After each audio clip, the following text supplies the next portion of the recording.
Tá bom.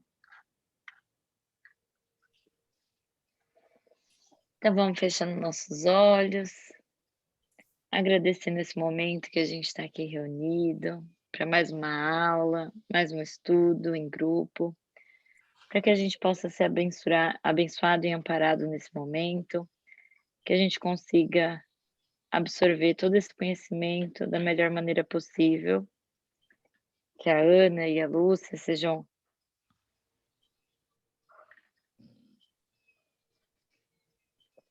devidamente amparadas e que consigam, de uma forma fluídica, nos ensinar, trazer todo esse conhecimento que elas já têm e passar para a gente. Muito obrigada por esse nosso dia e por essa aula que teremos hoje. Amém. Assim seja. Graças a Deus. Então, hoje a gente vai estar cobrindo todo o módulo 7, que fala de todos os efeitos, ou não efeitos, fala só de formas de emancipação da alma, né? Então, quando a gente fala de sono, quando a gente fala de letargia, de catalepsia, de sonambulismo, de êxtase e de dupla vista, a gente está falando desse desligamento do nosso espírito que eu digo, eu como criatura criada por Deus, não a Ana, eu me libertando do meu corpo por um limite de um tempo limitado.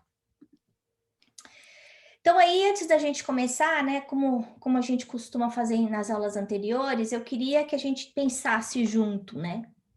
Baseado no estudo, quem teve chance de ler o capítulo? Esse capítulo é muito importante. Ótimo, legal. Por que a gente precisa rezar antes de dormir? E vamos rapidinho, tem muito material.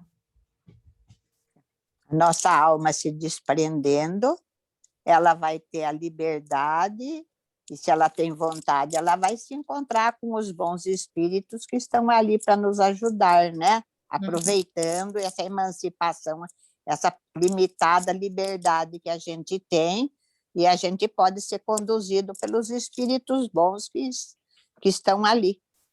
Então é ótimo, obrigada, dona Odete. Então, quando a gente está dormindo, quando a gente vai dormir, é a oportunidade que a gente tem para fazer essa interação, muitas vezes com o nosso anjo da guarda, com os mentores, mas que se a gente não está preparado antes de dormir, se a nossa mente está ligada a coisas mais baixas, seja porque eu assisti um filme ruim, eu estava lendo material na internet de cunho vulgar, ou enfim, estava muito preocupado, trabalhei até o último minuto antes de desmaiar em cima do meu computador.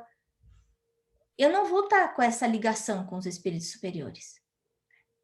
Então, a importância da prece de realmente estar no momento, não na prece de Pai Nosso que está no céu, santificado vosso nome, não é essa prece. É a prece de ligação mesmo, né? E por que a gente fala que o sono é um estado de semi-morte? Porque o espírito está temporariamente desconectado do corpo físico, né? Tá ligado aí pelo fio, mas mais distante do corpo físico, e a gente está sem dominar muito o corpo físico. Existe esse fiozinho prateado que liga o espírito ao corpo, que está deitado, né? Que está descansando. O corpo físico precisa de descanso. O corpo espiritual, o nosso espírito não precisa. E a gente sonha toda noite? Sim. A gente passeia por todo que é lado, a gente pode não lembrar simplesmente pela limitação do nosso cérebro, né? Que a gente sabe que nós aqui nessa vida, o nosso cérebro, ele não consegue assimilar duas informações ao mesmo tempo, a informação do encarnado e do desencarnado. Isso é explicado nos livros de André Luiz. Além disso, a gente tem que lembrar que essa memória aí está dentro do cérebro, e o que está acontecendo não está ligado ao cérebro, está ligado a mente que vive aonde? No espírito, né? Então, é um outro tipo de memória. Ela vai estar guardada dentro do espírito como ser eterno. Então, por que Deus faz com que a gente caia e descanse e durma?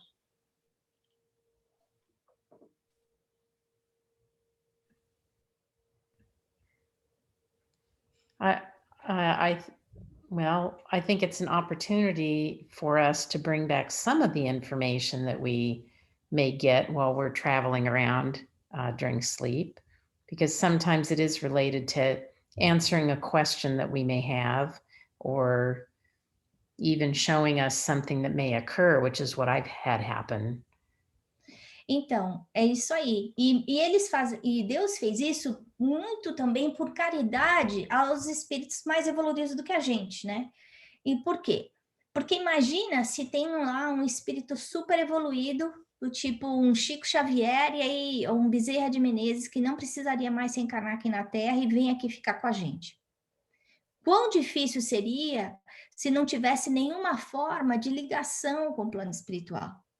Então, isso é um jeito que esses espíritos que nós temos, né? Deus, dentro da sua justiça, ele proporciona isso para todo mundo, que a gente consiga fazer essa ponte de ligação com os espíritos superiores e buscar aí o alento, a ajuda que a gente precisa. Mas seria muito difícil para esses espíritos, se eles estivessem completamente desligados do que está acontecendo aqui no Terra a Terra e voltar e encarnar entre nós para ajudar a gente durante a encarnação. Então, essa é uma forma de manter eles atualizados do que está acontecendo, para que o choque não seja muito grande também, né?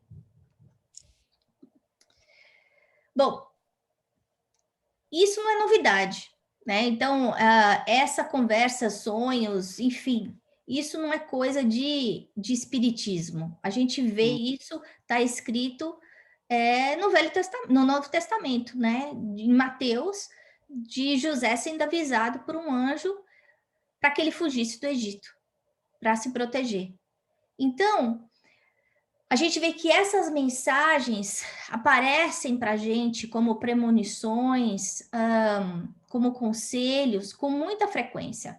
Às vezes a gente lembra, às vezes a gente não lembra, mas de alguma forma, mesmo que seja de um jeito simbólico, se a gente precisar lembrar, e essa sensação vai continuar dentro da gente, né? É verdade, Dudu. Um beijo. Daí, o que chamar de sono só o repouso do corpo, visto que o espírito está em constante atividade. Então, é importante a gente lembrar disso. Justamente porque o espírito está em constante atividade, que a gente precisa tomar cuidado com as companhias e com o pensamento que a gente tem, como é que a gente conduz a nossa vida. Isso está na pergunta 403 do Livro dos Espíritos. O espírito está em constante atividade, não só aqui na Terra, enquanto encarnado. Ele está em constante atividade mesmo quando ele está no plano espiritual. E a gente vê isso nos livros de André Luiz, e eu não canso de repetir para vocês a importância de estudar André Luiz, do tanto de informação que ele passa para a gente. Que ele fala, num dos livros dele, que existiam alguns espíritos que estavam adormecidos. Espíritos que ainda estavam tão presos à matéria que eles não conseguiam acordar. E eles viviam dentro de um pesadelo, de lembranças horrorosas de coisas que eles fizeram, que eles viveram na Terra. Isso dentro de uma colônia que ficava no meio do umbral, né, naquele campo da paz. Então, a gente vê que esse sono, ele pode acontecer tanto aqui quanto no plano espiritual. No plano espiritual, claro, quanto mais evoluído, menos necessidade de sono, de descanso os espíritos têm. Tanto é que a gente vê aí os ministros do nosso lar trabalhando 100 anos sem tirar férias e sem descansar, né? Justamente porque eles não precisam de descanso. Então, o sono e o sonho, eles estão muito ligados um ao outro. Eu vou estar sempre sonhando quando eu estiver dormindo. E a qualidade do meu sono, e isso eu percebo da forma como eu vou acordar, vai estar diretamente ligada à qualidade mental que eu tenho. Como é que foi o meu dia? Qual foi o meu comportamento? Que tipos de emoções eu vivi? Eu estou preocupada? Não estou preocupada? Muitas vezes eu tenho esse desejo secreto dentro de mim. E é isso que a gente precisa avaliar no autoconhecimento, do exercício do autoconhecimento, porque esse desejo secreto vai me levar para um lugar ou para outro lugar. Muitas vezes a gente também vê, tanto nos livros de André Luiz, quanto relatos na revista Espírita, de casos de gente que sabe que o marido está traindo, simplesmente porque a esposa vai atrás do marido e vê ele traindo. Ele vê ele com outra mulher. E a gente tem que entender também, nesse aspecto de afinidade que existe entre os cônjuges. Então, até isso da gente estar junto enquanto encarnado, muitas vezes a gente está dormindo. E esse laço continua, esse laço fluídico. Mesmo que cada um vá para um lugar, por exemplo, eu durmo, o Ricardo dorme, cada um vai para um lugar, por essa afinidade, eu consigo saber exatamente onde ele está, apesar de eu não estar com ele. Coisa que, no caso, os espíritos que não estão ligados diretamente nesse patrimônio não conseguem, né? Então, a gente tem que prestar atenção na rotina de dormir. E a gente vai saber se essa rotina está boa ou não, dependendo da forma como eu acordo. Se eu acordo cansado, se eu acordo feliz, se eu acordo amargurado, se eu tenho a impressão que alguém estava tentando me empurrar de um prédio, se esse sonho ele é repetitivo. Então, eu tenho que entender que existe alguma história por trás desse sonho, né? Então, no Evangelho segundo o Espiritismo, no capítulo 28, item 38, eles falam, Allan Kardec fala para a gente que o sono é uma volta temporária do exilado à sua verdadeira pátria. Então, a gente vê que a nossa realidade não é essa realidade aqui na matéria, e sim a realidade no plano espiritual. Durante o sono é a hora que a gente pode receber esse estado parcial relativo de liberdade. Algum comentário? Bom.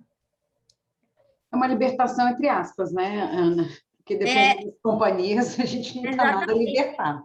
Porque exatamente, porque os obsessores, dependendo da minha sintonia mental, eles estão ali do lado da minha cama. Eu acordei, ele já está ali, né?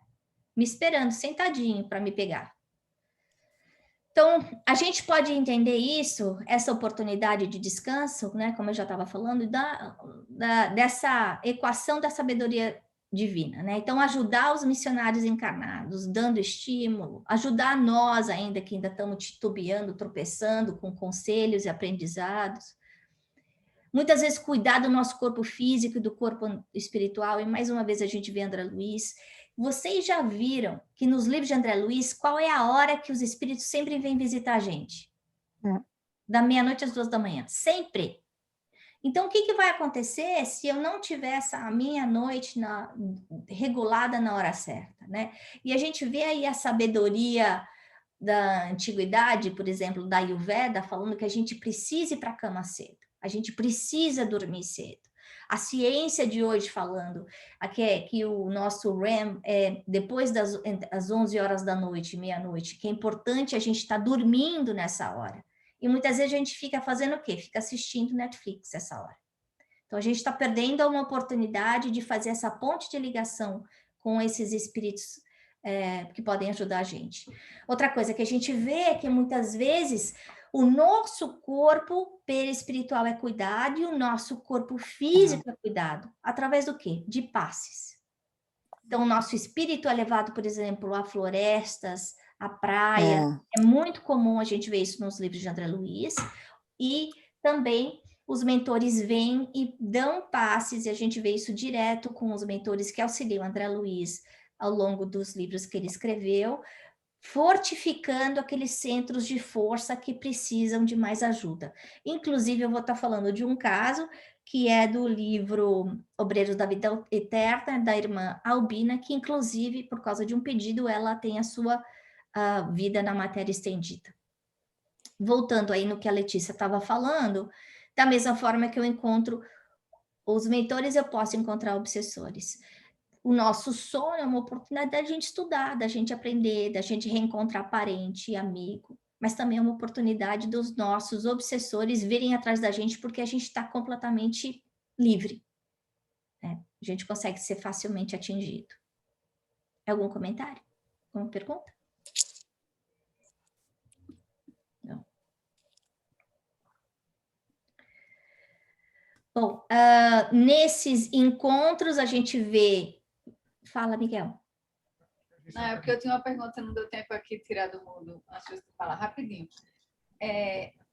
Eu tenho uma pergunta, eu não sei nem como é que eu faço essa pergunta, mas é assim, quando a gente dorme, a gente sonha, a gente falou ali nas suas perguntas, a gente sonha, né, sempre, no sentido de que sempre tem alguma experiência lá de noite. Nem sempre a gente lembra.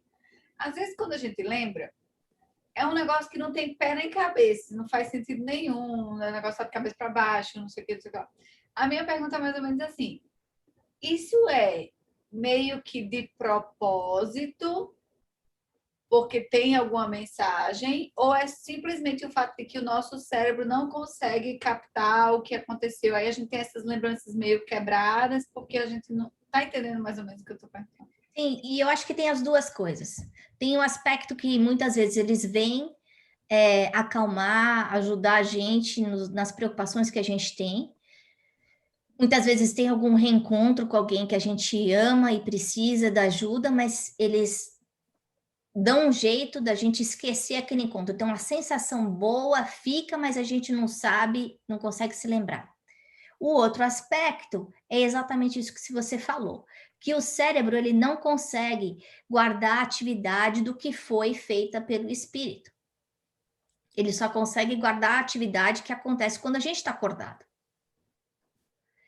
E isso também está descrito nos livros de André Luiz. Com isso, às vezes ficam impressões fortes, por exemplo, uma traição. Eu posso ter na minha cabeça uma simbologia de uma cobra vindo me picar. Ou um bicho que parecia um bicho bom virar uma cobra, como um dos exemplos que aconteceu nos livros de André Luiz. E aí vem essa simbologia, mas eu não consigo entender muito bem o que foi que aconteceu. E aí a gente vê esse monte de livro, né, de tradução de sonho, que a gente sabe que é uma balela, né? Que é difícil saber o que é verdade. Cara, eu tenho uma pergunta, mas pode ser que você vai responder mais na frente, que eu acho que é desdobramento, mas é comum, pelo menos para mim, já aconteceu algumas vezes, de eu estar dormindo, eu consegui escutar tudo, mas eu não consegui me mexer de jeito nenhum. Uhum. Uma situação horrível de você não consegue se mexer, e você fala, meu Deus, eu estou tetraplégico, tipo, eu não consigo abrir o olho, não consigo mexer nada. E fico tentando mexer até que no momento eu me mexo. Tem alguma explicação para isso? Porque o seu espírito não voltou para o corpo ainda, né? Então, as sensações estão acontecendo dentro do seu espírito, você está consciente nesse aspecto, é um estado cataléptico, né? Você não consegue, não está conectado no corpo. Você precisa voltar para o corpo para voltar a se mexer. E a minha segunda pergunta, eu imaginava que fosse isso, mas relacionada a essa pergunta, corre o risco de eu não voltar? Sim, corre. E a gente vê que no caso do êxtase, né, que é o extremo aí do caso da letargia, que eu posso estar tão deslumbrado, tão envolvido com aquilo que vai acontecer, que está acontecendo ao meu redor, das belezas, que eu posso escolher não voltar.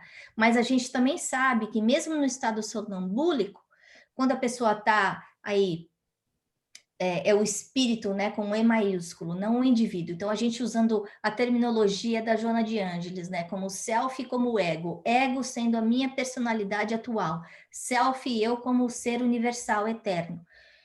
Então, eu, no sonambulismo, quem está comandando é o self, não é o ego. Então, dependendo de vir alguém assustar, tal, de repente pode quebrar esse laço, sim.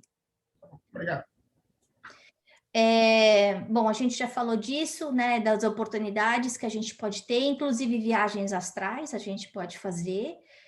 A gente sabe que o Chico foi levado em várias viagens astrais, inclusive viagens para entender um pouco a situação do umbral, para conseguir descrever umbral. Ele foi levado para vivenciar a experiência. E a gente vê, imagina que horror que era. Da mesma forma, de ver coisas boas também, né?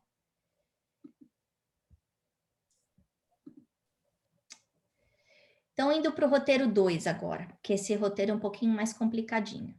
Que aí, qual que é a diferença, então, da letargia e da catalepsia? São 3 perguntas que a gente tem no Livro dos Espíritos. A 422, a 423 e a 424. Entendi que a letargia é eles falam morte aparente, foi um pouco que o Miguel explicou, assim, essa perda total do controle do corpo, né? Quando o espírito está emancipado.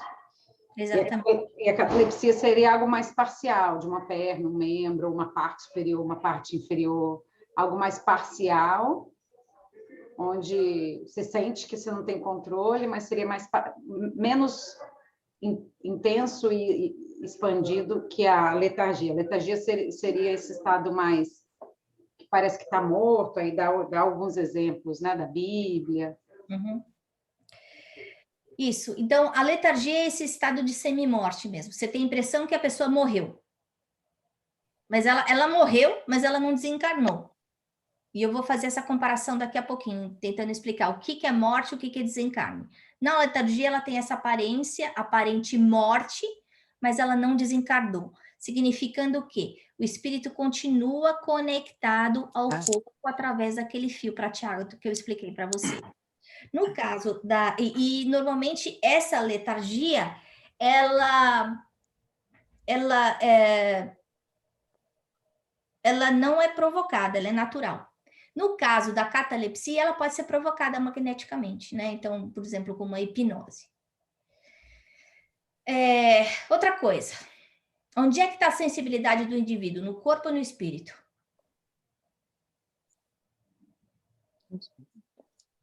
Sensibilidade de quê? Tudo. Onde é que eu enxergo? Onde é que eu ouço? No espírito. No espírito, exatamente.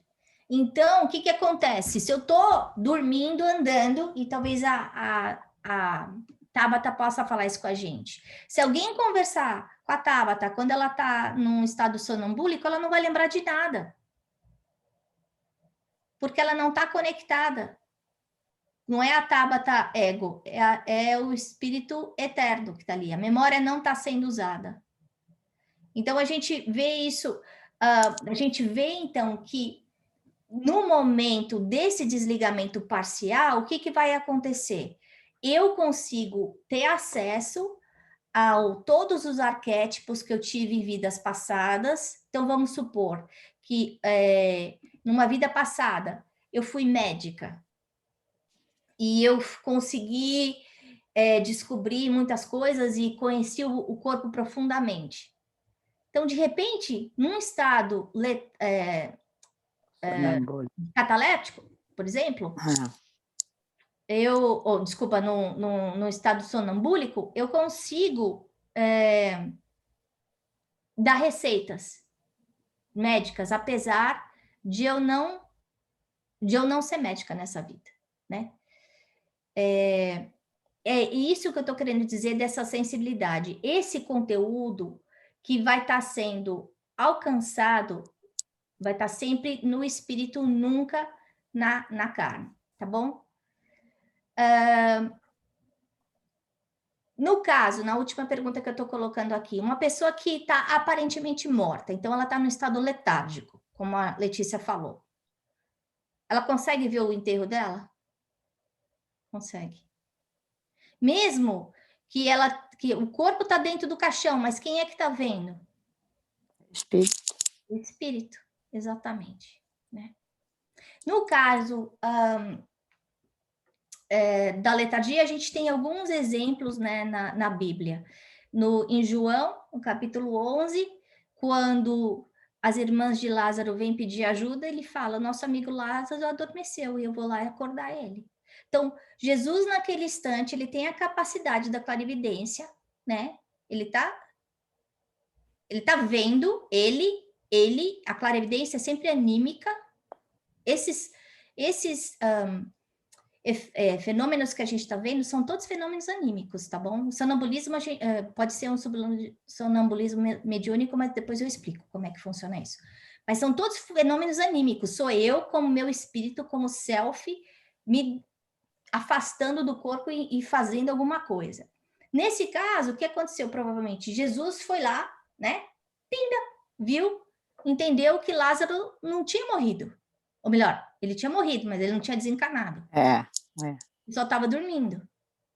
Já fazia 4 dias. Ele já estava, inclusive, em estado de putrefação. Por quê? Por causa desse desligamento. Tem um outro caso que está na revista Espírita, de uma pessoa que tinha sido enterrada, e aí tinham esquecido alguma coisa, uma joia, junto com o morto. A hora que vão exumar o caixão, alguns dias depois, eles veem que ele tinha girado dentro do caixão. Ele não estava morto.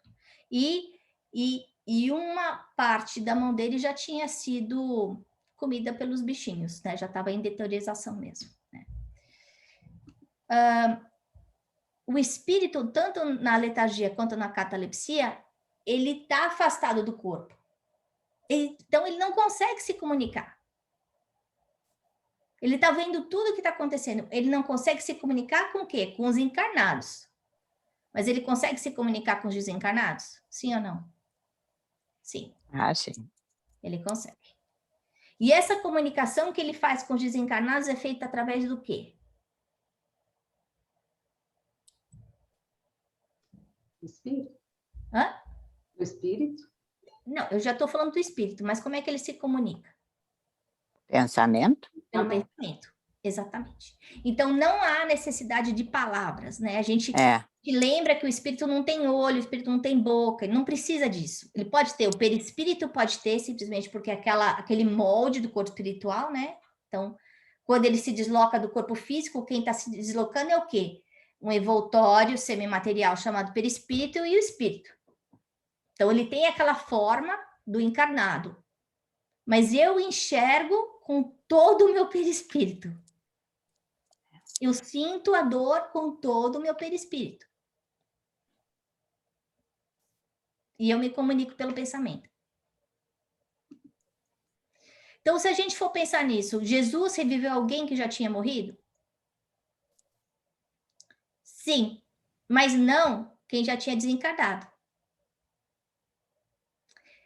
Então, se tivesse havido o processo de desencarnação, que significa o quê? A extinção do fluido vital. Do fluido. A gente já aprendeu em outras aulas. O fluido vital é importante por quê?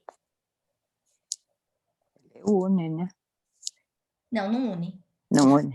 O fluido vital. O fluido vital, ele desaparece. Desaparece. Ele dá vida. É com a vida, isso. Tanto é que quando o corpo pode ter morrido, mas enquanto tiver fluido vital, o espírito está grudado no corpo. Tanto é que a gente vê nos livros aí do Divaldo, destes desastres naturais, o quê? Que os espíritos vão lá ajudar no esvaziamento desse fluido vital, para quê? Para que o espírito consiga ir embora. Senão ele fica grudado no corpo, ele vai ser enterrado junto. Então, nesse momento, quando não existiu ainda esse desencarne, significa o quê? Ainda não houve a extinção do fluido vital. Eu ainda, se tiver algum magnetizador, um Jesus, pode fazer voltar a viver? Pode. Jesus, se ele tivesse reavivado alguém que já tivesse realmente desencarnado, aí ele estaria indo contra as leis da natureza, que não pode. Né? Então, a gente vê alguns exemplos na Bíblia, como a filha de Jairo, o filho da viúva de Naim e Lázaro, que estavam todos em letargia. E ele fala, está dormindo. Jesus sabia que ele estava dormindo.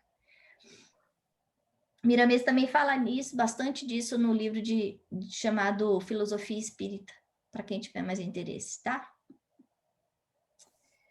Bom, a gente já viu, já falou disso, que é não é pelos olhos e pelos ouvidos que os espíritos têm a percepção, né?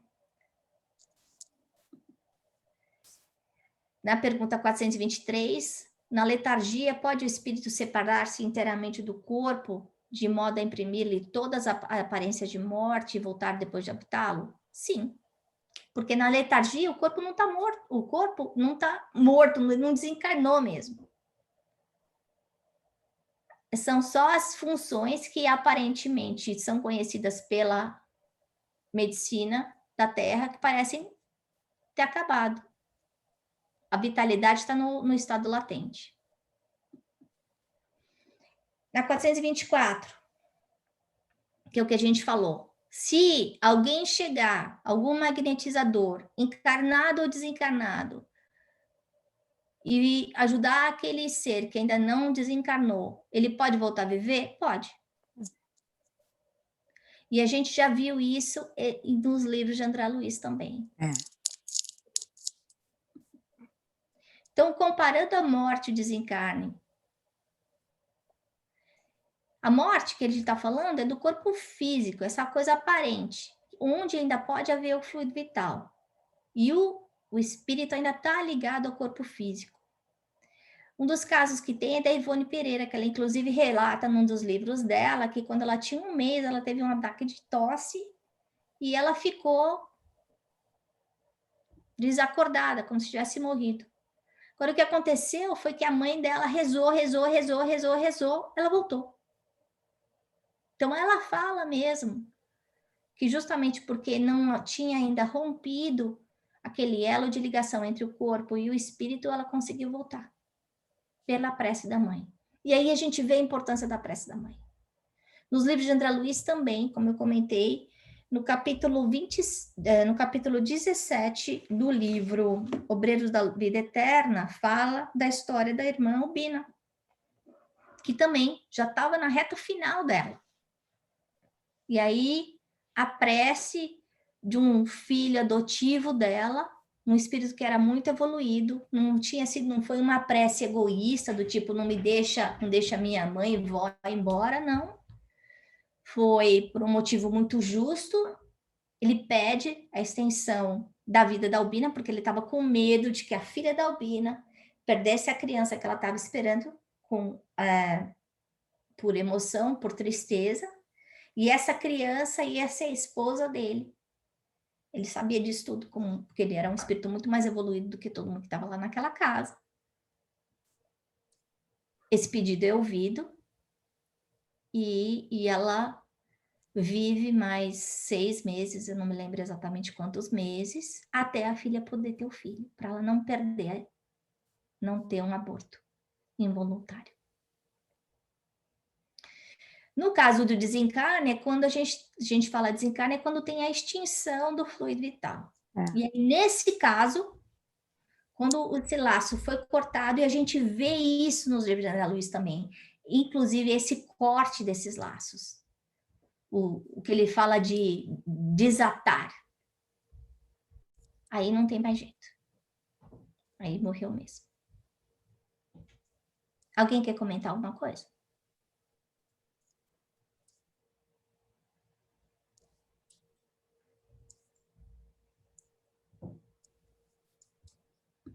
Tá. Pode haver desencarne antes da morte? Yes. Pode. E a gente sabe de 2 exemplos. Um é Paulo de Tarso e outro é de Joana d'Arc. Então, Paulo de Tarso, ele foi recebido por Jesus por merecimento. Antes de ter a sua cabeça cortada, ele já tinha sido retirado do corpo. No caso de Joana d'Arc, é a mesma coisa que Joana de Cusa, né? Joana de Ângeles, a mesma coisa. Então, ela não estava mais queimando. O corpo dela estava queimando, mas ela já tinha ido embora. Interessante, né? Por merecimento. É merecimento. Roteiro 3. Alguma pergunta?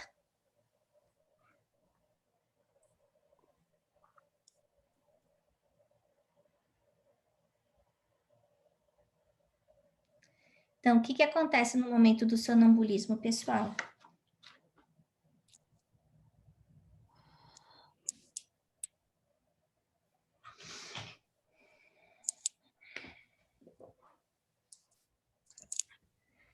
The spirit has left the body, although it's still connected by the silver thread, and the body isn't feeling anything. Exatamente. É isso aí. Então, é uma ampliação do sonho, do sono. Do sonho, na verdade, não do sono. Apesar de não ser um estado de morte. Então, se eu fosse colocar estágio 1, sonho, estágio 2, sonambulismo, estágio 3, êxtase.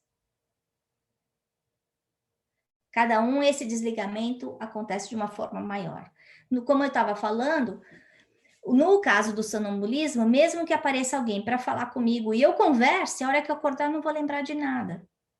Porque quem estava conversando não era a Ana, é o self, é o espírito. Está desconectado.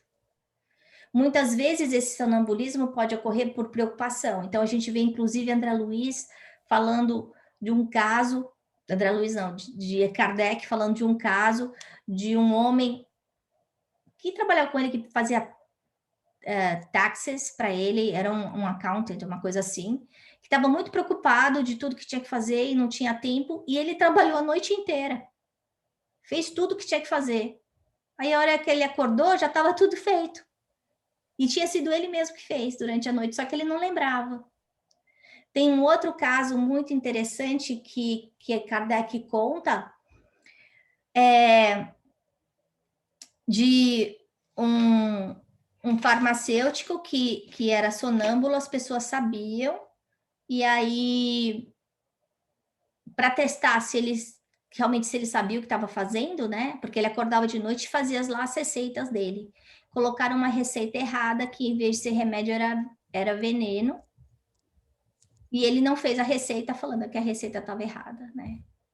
Agora, no momento do sonambulismo, a gente tem que entender que o espírito ele está tendo acesso a todos os arquétipos de todas as encarnações. Então, por exemplo, nessa vida eu não consigo falar francês, por exemplo. Eu, em estado sonambúlico, eu posso ser fluente em francês, porque há 3 encarnações passadas eu vivi na França.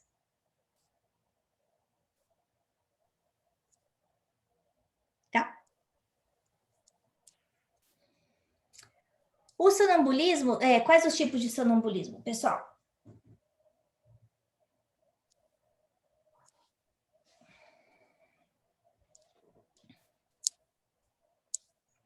O sonambulismo ele pode ser anímico ou ele pode ser mediúnico. A gente sabe, muitos casos, muitos médiums, quer dizer, muitos não, na verdade é mais raro do que o médium que tenha completo controle do corpo. Existem médiums sonambúlicos, que aí eles conseguem passar a mensagem de outros espíritos, bons ou ruins, através deles sem ter consciência disso, tá?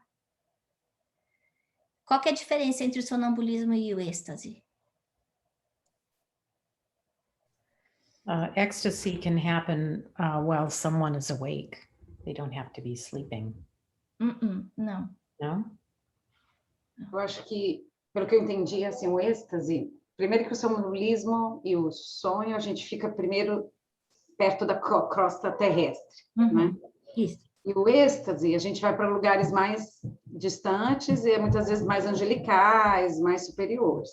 Isso. E a experiência, né, no êxtase, ela é muito mais angelical, digamos assim, por isso que chama êxtase, né, que você vê coisas, você vê de repente mundos ou espíritos de uma elevação muito mais alta e aí fala, né, que muitas vezes o êxtase, o risco do êxtase é o espírito querer ficar por lá.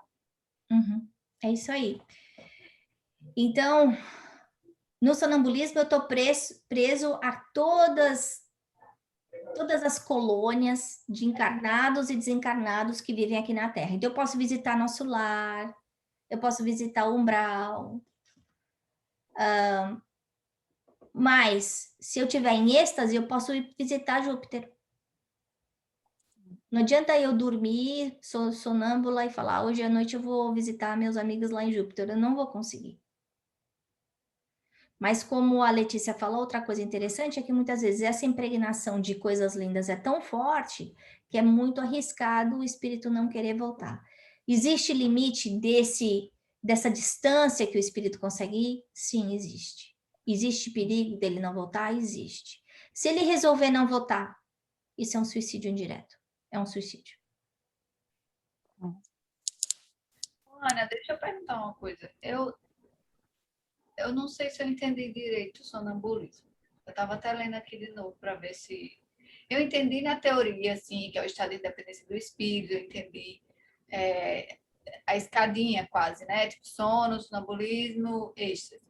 Mas na prática, até esses exemplos que você deu aí, que você falou, de noite o cara fazia uma coisa e ele não lembrava que tinha feito. No sonambulismo, se há uma independência do espírito, mas aqui no corpo tem alguém fazendo alguma coisa, como é que funciona? Quem está fazendo, então? É o espírito eu como arquétipo, eu como self, não eu como ego, não eu como a Ana. Então, aquele farmacêutico ou aquele contador, ele estava usando os conhecimentos que ele tinha, que estão guardados no banco de memória dele como espírito eterno, não como um indivíduo daquela vida. Ele estava preocupado, mas a memória, ela está no cérebro, essa memória física, né? Por isso é que quando ele estava no momento sonambúlico, ele não se lembra. Ele está usando a memória do espírito, não a memória do corpo. Obrigada. A dupla vista tem alguma afinidade com a constituição física?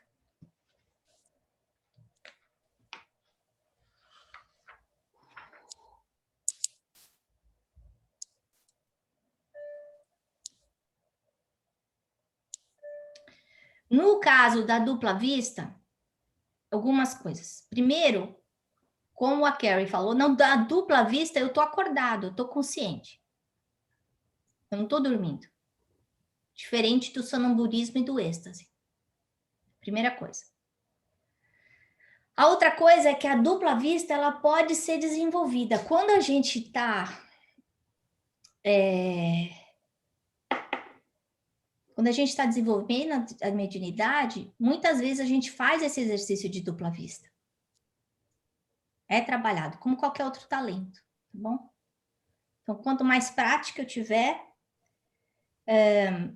mais eu consigo fazer. A gente viu alguns exemplos no Novo Testamento de Jesus com dupla vista, né? Inclusive na hora que Paulo está lá na estrada de Damasco, que ele fala, olha, você está cego, tal, procura Ananias no lugar tal. Ele dá a descrição onde é que está tudo.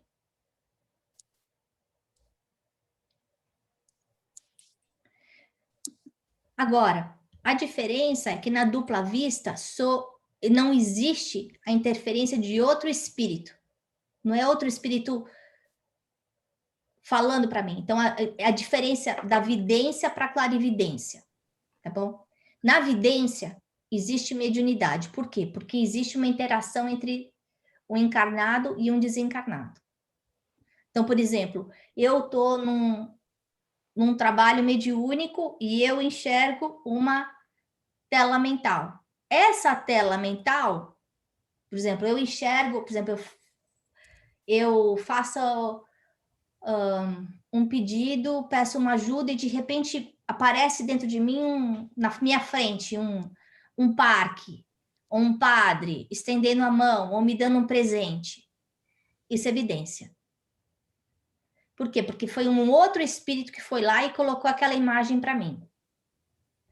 A dupla vista é diferente, é anímica. Sou eu como eu, espírito eterno, me desdobrando. Isso que chama de desdobramento. Eu estou acordado aqui, de alguma forma, o meu espírito, meu corpo fica meio desligado assim, né? Eu eu perco, não dá para o espírito estar em 2 lugares ao mesmo tempo, né? Então, eu estou aqui, eu fico com aquele olho meio vidrado, o espírito vai até o outro lugar, o meu espírito, eu espírito eterno, vou até o outro lugar e volto. Então, é interessante que não é do tipo, eu pego um telescópio e eu enxergo o que está acontecendo em outro lugar. Não, eu vou até outro lugar. A gente tem que lembrar que o espírito, ele viaja na velocidade do pensamento, né? Pensou, aconteceu. Então, eu consigo me transpor, por exemplo, eu estou preocupada com a minha mãe, eu tenho a facilidade de dupla vista, e aí eu consigo ver como é que ela está na casa dela, que ela está de blusa preta, que ela está com frio, que ela estava deitada porque a cama está desarrumada, e que ela está tudo bem. Como se eu fizesse uma visita astral. Tá bem? Ana, eu tenho uma dúvida, uma dúvida bem besta, né? Tipo, na verdade, eu entendo que os exemplos que a gente falou de sonambulismo foram exemplos bem rebuscados, sofisticados, que a pessoa trabalhou à noite, que era para, ele não sabia que era para trabalhar, ele, em vez de fazer um veneno, não fez um veneno. Sim, porque, por exemplo, eu fui sonâmbulo quando eu era criança, muito sonâmbulo, né? E eu me lembro que algumas vezes, quando eu estava sonâmbulo, eu conseguia ver o que eu estava fazendo, tipo uma historinha, mas eu conseguia também, tipo, era realidade e ficção, digamos assim, ao mesmo tempo. Só que as minhas coisas eram bem, tipo, não tinha nada de sofisticado. Era besta. Uma vez eu me lembro que eu subi em cima da cama e fui atrás pegar um requeijão que estava atrás do meu quadro. Tipo, qual é a conexão? Tipo, eu não vejo nada tipo, especial nisso. Então, o que eu estaria fazendo como espírito olhando um requeijão atrás de um quadro? Tipo, não consigo entender. E na continuação disso, Miguel também era super sonâmbula. Eu ia perguntar, tem no espiritismo alguma explicação por que o sonambulismo acontece muito em crianças, por exemplo? Não. Deixa eu responder a da Tabata primeiro, que é mais fácil. Sim, tem. Porque normalmente as pessoas que têm mais mediunidade têm essa facilidade de serem sonâmbulas, né? Desse desprendimento mais profundo do espírito. No caso das crianças, a gente sabe que a mediunidade, principalmente até os 7 anos, ela é muito intensa, né? As crianças veem os amiguinhos invisíveis, etc. No seu comentário, Miguel, eu não tenho certeza o que falar. Não sei se a Lúcia tem algum comentário. Por que você foi atrás do requeijão que estava atrás do quadro? Não sei te dizer isso. Mas, normalmente, o sonâmbulo, ele vai fazer alguma coisa que existe uma preocupação, algum interesse para ele, né? Ele vive algum momento relacionado ao dia a dia dele, né? É isso que eu ia falar. O meu sonambulismo era parecido com o seu, Miguel. Era acordar e pegar o sapato e pôr, sei lá o quê, ou, enfim, pegar alguma coisa e começar a brincar, mas não eram coisas que não tinham muito sentido do que estava fazendo. E quando eu li aqui essa parte do sonambulismo, me chamou a atenção, porque eu não tinha muita ideia da relação, entendeu? Teve momentos que eu saí de casa, minha mãe me pegou saindo de casa, mas enfim, a grande maioria eram coisas mais, digamos, banais, tipo, sem muita, nada muito grandioso. Lúcia, você quer comentar alguma coisa? Você tá sem e mudo.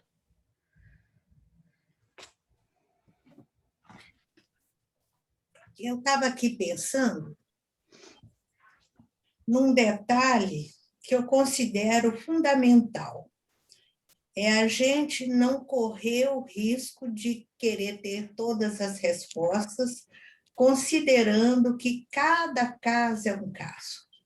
A fenomenologia que acontece com o Miguel um dia, uma noite, pode não acontecer nunca mais e virem experiências diferentes. Então, na experiência de vida dele, no sonambulismo dele. Imagine, então, se a gente quiser fazer comparação com toda a vivência de todos os sonâmbulos. Então, não existe essa resposta. Por que é que aconteceu? Por que é que fulano procurou-se uma determinada coisa ou foi passear em cima do muro? Não, é o quadro espiritual que está acontecendo com aquele espírito sob a influência de um N fatores, né? Agora, aproveito esse momento para fazer uma sugestão para vocês. Nós estamos estudando o Livro dos Espíritos. Eu olhei aqui, nós estamos na pergunta que vai... vamos entrar no transmigração progressiva, no destino das crianças, matéria que vocês, de uma certa forma, já conhecem. E esse capítulo do sonambulismo é tão complexo, tão cheio de detalhes, que eu acho que a gente podia aproveitar o interesse despertado pela aula e, por um tempo, pular da pergunta que a gente está para as perguntas da lição de hoje. Porque aí, se a gente lê a pergunta que Kardec faz para os espíritos, ler textualmente a resposta que os espíritos deram para Kardec, para cada detalhe desse, vai ficar menos complicado, vai ficar mais claro na nossa cabeça, porque realmente é um assunto muito, muito rico, né, em detalhes. Vocês estão de acordo? Eu não entendi qual foi o convite, o que você está sugerindo. A gente para o estudo na pergunta que a gente fez hoje. E quando a gente recomeçar no segundo semestre, em vez de continuar daquela pergunta, continuar no capítulo da emancipação da alma. Inclusive, vocês já podem ir dando uma lida durante as férias, para quando a gente tiver essa conversa, esse estudo, pergunta por pergunta, as coisas vão ficar mais claras no nosso aprendizado. Dona Lúcia, não, primeiro assim, perdão atrapalhar a aula de hoje, viu, Ana? Com essa pergunta meio... Não! Mas, se qualquer coisa, eu posso para não atrapalhar o progresso da turma, eu posso, o que eu tenho curiosidade, eu posso ir e tentar entender, e a gente pode continuar como está. Eu acho que na pergunta não, eu acho muito pelo contrário, que exatamente porque nós estamos mergulhados em sonambulismo, êxtase, letargia e etc., os detalhes da aula de hoje, é que a gente deve retomar, não é por sua pergunta, não, é para entender melhor, fazer um estudo mais profundo, estudar pergunta por pergunta, porque é muita matéria para pouco tempo na aula. A gente conversa depois, porque eu acho que a gente tem que ter cuidado também que no Evangelho o grupo que frequenta é maior do que o Oeste, né? E eles já estão nessa sequência, então tem mais gente que tem. Mas depois a gente pode ver um pouco melhor. Pois é. Esse grupo do Evangelho é quase o mesmo, é do Oeste, né? Não tem estranhos, não tem? Não estranhos, mas tem mais gente. Aqui nessas últimas 2 semanas tem vindo mais a gente.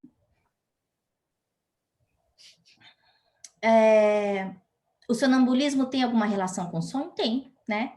Então, da mesma forma que no sonho a gente tem essa independência do espírito, no sonambulismo essa independência ela é maior, e aí, no caso, a alma, ela tem a alma, eu como espírito desencarnado, eu vou ter percepções que eu não teria no sonho, né? O sonambulismo como eu falei, é sonho, sonambulismo e êxtase. Então, o sonambulismo é um estado mais profundo do que o sonho, assim como o êxtase, ele é um estado mais profundo do que o sonambulismo, tá? A escadinha, que nem a Geice falou. Aí eu fiz um resuminho. No sonambulismo, o espírito está de plena posse de si mesmo. Eu botei o espírito com E maiúsculo porque eu estou falando do self, eu não estou falando do ego. Ele pode ser natural, ele pode ser provocado. E ele pode... Sonambulismo ele pode ser anímico, se sou eu voltando a todos os meus arquétipos como espírito eterno, ou eu sou em estado sonambúlico, conversando com outro espírito e falando alguma coisa que eu não saberia. A gente vê estados de mediunidade isso acontecendo com frequência, tá bom? Então, o médium está completamente desligado do corpo, afastado, e aí vem o espírito e fala para ele o que ele tem que falar. Usa como instrumento. No sonho é um grau anterior, é um sonambulismo imperfeito, não tá tão desligado. Agora, tanto o sonho quanto o sonambulismo, a gente fica sempre perto da aura da Terra, né? A gente já falou disso, a diferença do êxtase e do sonambulismo. No êxtase, ela está muito mais independente, ela consegue sair desse círculo vibracional do planeta que a gente vive. E aí ele pode ir em mundos superiores, sim. Mas ele pode ir para qualquer lugar? Não. Então, a impressão que dá é como se esse fiozinho tivesse um limite, né? Talvez seja um limite vibratório, não um limite material. Mas o ponto é, eu não posso ir para onde eu quiser. Exatamente. Eu posso visitar mundos celestes, talvez, dependendo do meu merecimento. Como a gente já falou, o sonambulismo ele pode ser anímico ou mediúnico. A gente falou aí da clarividência, que é quando eu faço o meu desdobramento, eu estou aqui, consigo ver uma coisa em outro lugar, nesse estado de temporário desligamento do corpo, né? O registro dos fatos vai ser sempre proporcional ao conhecimento do espírito. Então, muitas vezes eu posso estar sendo exposto a muitas coisas maravilhosas, a muitos conhecimentos, mas se eu não conseguir, dentro da minha bagagem, como espírito com E maiúsculo, eu não consigo abstrair e entender. Tá? Agora, uma coisa que eu acho que é importante, a gente ver a prova da existência da alma, né? Como é que eu consigo, por exemplo, num estado sonambúlico, fazer coisas que eu, nessa vida, não saberia, como o exemplo que eu dei de falar francês. Ou ter conhecimento de fatos que eu, no meu estado de consciência, não teria, né? Na dupla vista ou clarividência, está na pergunta 447. É a libertação do espírito, mas com o corpo acordado. Então, é como se fosse uma segunda vista. Não é que eu estou vendo a mesma coisa, não é que eu consigo interagir onde eu estou e estar no outro lugar ao mesmo tempo. Como eu falei, o espírito ele não consegue estar em dois lugares ao mesmo tempo. Ele consegue viajar na velocidade do pensamento. Mas enquanto eu estiver lá, o daqui está num estado meio esquisito, né? Com o olho vidrado, eu não consigo interagir, digamos assim. A gente sabe, inclusive, por exemplo, nos casos de Eurípides Barçanufo, das coisas que ele fazia, né? Que ele adormecia, ele ia, tratava das pessoas e voltava. Né? Ele estava dando aula, sentia que alguém precisava de ajuda, ele dormia, os alunos já sabiam e ajudava e voltava. Né? Então, na dupla vista, como eu estava falando, a gente vai enxergar não com o olho do corpo. O corpo está aqui. Eu estou vendo o que está acontecendo lá na Conchinchina. Quem está vendo é o espírito. A percepção é do espírito. Esse espírito pode ter acesso a informações do passado, do presente e do futuro. Daí que vem as premonições também, né? Agora, a lembrança é sempre limitada, por quê? Porque depende da minha faculdade, a minha capacidade de abstração do conhecimento, mas também do fato de que o cérebro não consegue registrar tudo o que está acontecendo, né? Porque o cérebro está aqui, quem está registrando é o espírito, não é a máquina que está aqui. Então, uma reflexão aqui para a gente, né? Se a gente pensar sonambulismo, êxtase, dupla vista, podem ser desenvolvidas como faculdades? Podem.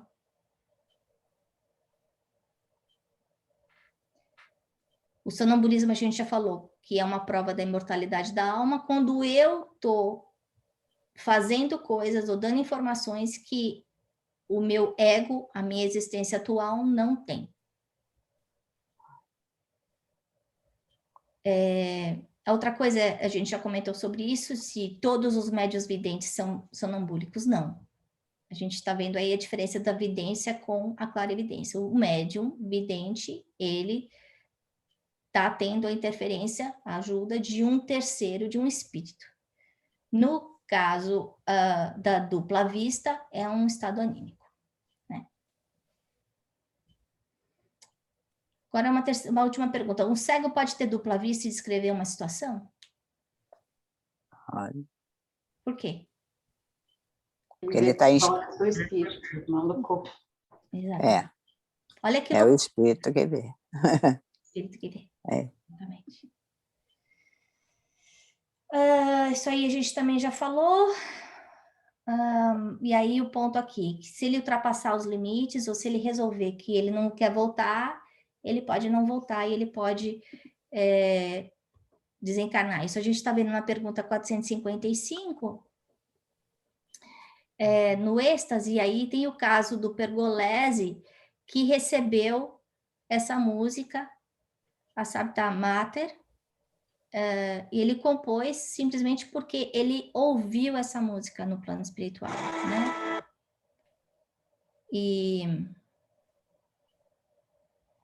That phase wouldn't be doing that if you weren't standing. E o mais interessante é que depois todo mundo já conheceu essa música, né?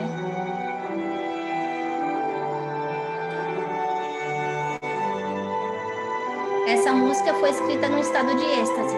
Então ele ouviu a música e a hora que ele voltou, ele tinha escrito toda a música no mármore da igreja. Mas no caso dele, ele acabou não aguentando viver na Terra depois de ter experiência com os seres celestes, né? De ouvir os anjos tocando a música. A gente não vai escutar essa música do mesmo jeito da próxima vez, né? Que a gente ouvir numa igreja, né?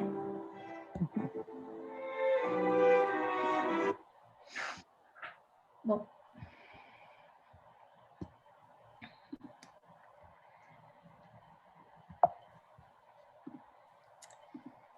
E era isso que eu tinha para falar para vocês hoje.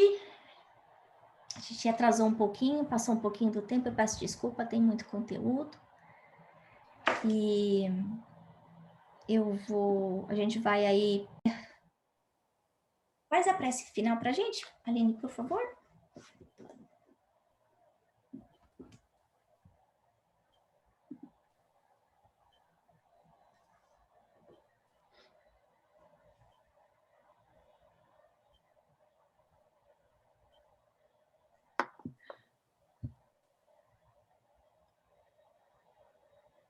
Querido Jesus e nossos amigos espirituais, nossos mentores aqui presentes, queremos agradecer a oportunidade de estarmos reunidos mais uma vez para tentar aprender um pouco mais as lições que você nos fala há tanto tempo. Agradecendo a oportunidade de estarmos vivos, com saúde, com a cabeça boa, nesse planeta, para tentar, de alguma maneira, evoluir, nem que seja um pouquinho, a cada dia, para um dia chegarmos mais perto de você. Que esses ensinamentos possam entrar profundamente na nossa alma, na nossa cabeça, para que as suas palavras estejam sempre presentes nas nossas vidas. Pedindo a todos que sofrem, que passam necessidade de qualquer tipo nesse momento, para que a luz de Jesus, do amor de Jesus, a resignação e a esperança possam entrar nos corações dessas pessoas necessitadas e que todos aqui presentes, encarnados e desencarnados, possam receber também um pouco dessa luz. que a gente possa ter uma boa semana e uma boa noite. Que assim seja, amém. Assim seja.